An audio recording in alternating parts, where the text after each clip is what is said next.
நீங்கள் பார்த்துக் கொண்டிருப்பது நியூஸ் 21 செய்திகள். தமிழ்நாடு செய்திகளை உடனுக்குடன் தெரிந்து கொள்ள நியூஸ் 21 செய்திகளை பாருங்கள். உண்மை, உழைப்பு, உயர்வு.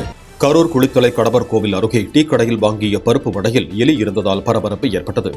வடையை சாப்பிட்ட எலக்ட்ரீஷியன் மருத்துவமனையில் சிகிச்சைக்காக அனுமதிக்கப்பட்டிருக்கிறார்.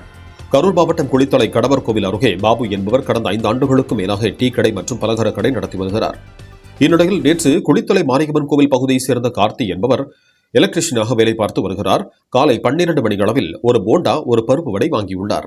அதில் பருப்பு வடை பாதி சாப்பிட்டுவிட்டு பார்க்கையில் உள்ளே எலி இருந்ததைக் கண்டு அதிர்ச்சியடைந்தார்.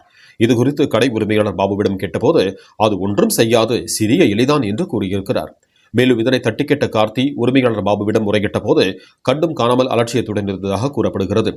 இதுகுறித்து உடனே சமூக வலைதளத்தில் பதிவிட்டிருக்கிறார். சமூக வலைதளத்தில் இது வைரலானதை அடுத்து குளித்தலை போலீசார் மற்றும் நகராட்சி நிர்வாகம் சம்பந்தப்பட்ட அந்த கடையின் பொருட்களை கைப்பற்றி கடைக்கு சீல் வைத்தனர்.